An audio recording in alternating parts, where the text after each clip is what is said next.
Okay, Mahershala Ali. Yes. Why is he the perfect Blade?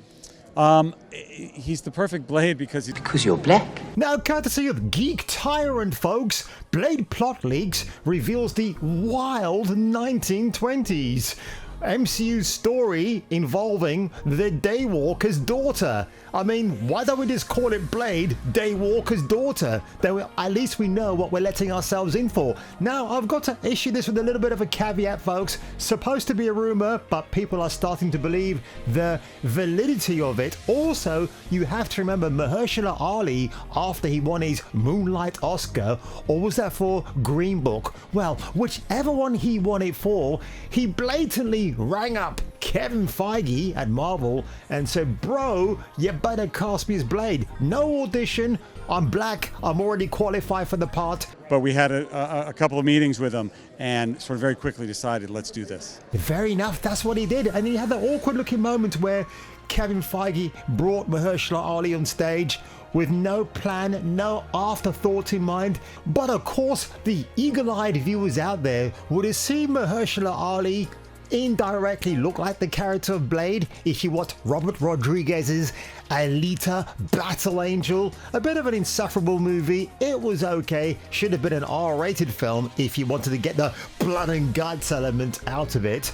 But that doesn't entitle Mr. Ali to automatically think they're going to bow down to him at Marvel and write a great script. Yes, hallelujah, it's the video show. And now, the man the BBC calls... Jason King on Kung Fu Hot Dog. But of course, if you're someone like Mr. Ali, who by the way, Mahershala Ali I think is a fine actor.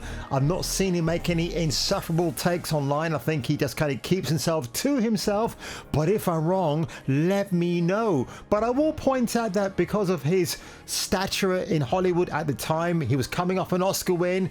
He automatically thought that Marvel will bow down to him and have a written story ready to go.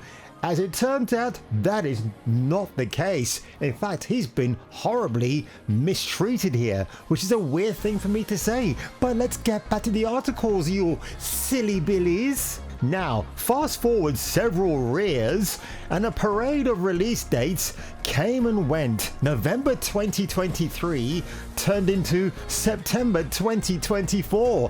I do like this article. It is filled with sarcasm, just the way, I like it.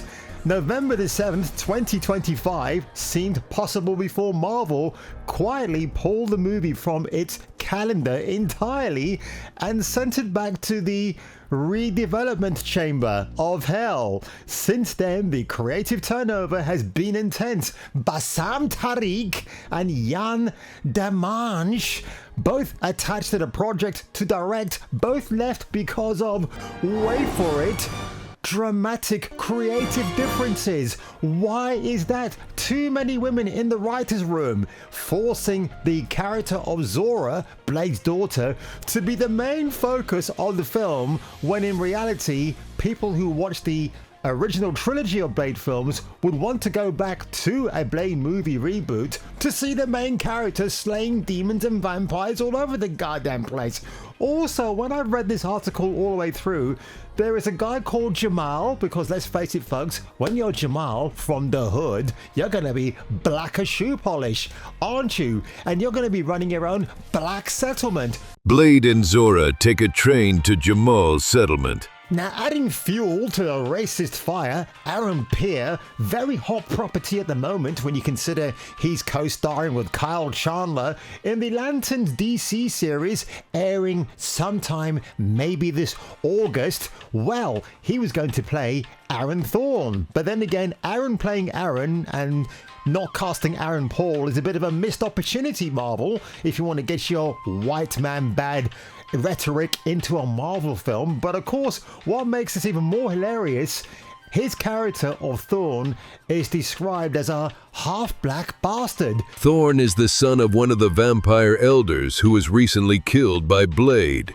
and the other elders have denied him his father's position since he's a half-black bastard. So he has gathered other outcast vampires to topple the elders. His plan is to sacrifice Zora and drink her blood so he and his followers can become daywalkers like Blade. And when you look at the complexion of Mr. Good-looking himself, Aaron Peer, you wonder why they never approached him to play the role in the first place. No. And if you ask me, that's a little bit on the racist nose, don't you think? But when you go through this article, it gets even more ridiculous. You have things like Zora, Blade's daughter, who hides in a hoodoo voodoo hideout with a hoodoo voodoo granny who calls upon Blade whenever she's in trouble. When I've actually gone through this article, I've not seen one person that is mentioned by being Caucasian. It's all about black settlements here and there, maybe a few BLM flag waving idiots all over the place, although that's not really in the script. But of course, folks, remember in 2018 when Black Panther came out and Marvel declared the first successful black superhero movie ever, until they were community noted by people out there, including The Guardian of all folks, who said, actually, Blade from 1998 was the first black Marvel superhero that really resonated across the board. Also, you could say was the catalyst for what we call a continuous timeline through Marvel movies. Chris Evans himself, the one and only Captain America, met Wesley Snipes at a party and thanked him for such an heroic feat in cinematic history. It's a true thing. Read it up, you'll be surprised. But I will say this much, folks, when you had that faux pas going on, I wonder now if the whole idea behind this supposed Blade reboot was that Marvel were trying to work it in a way that when it is released and it gets universal acclaim, which at this stage, folks, I don't think is ever going to happen, we'll try to reword that rhetoric that, yep, forget Blade in 1998, we want you to look at the modern day vampire, where the Zora, the girl boss, is the girl boss to end all girl bosses, and Blade stands in the corner while the girl does all the work. Who the hell wants to see a film like that? Not me, not you, and certainly not your dog called Blue. But on that one, folks, he says, shaking his bosoms all over the place, leave your likes below. Do you remember the Blade movie all back in the day? Did you like the sequel? Did you like the Ryan Reynolds third part of the film where he played Hannibal King?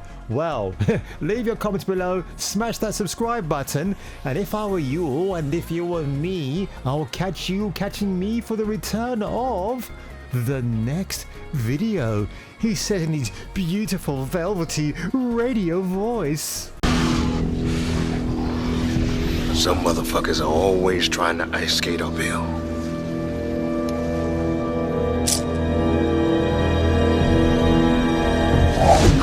Whatever you do, numbnuts, don't search for this term on Google. Got that? Rolling down to Dallas, my blues provide my palace. And off to New Orleans, or who knows where. Places new and ladies too. I'm BJ McKay, and this is my best friend Dan.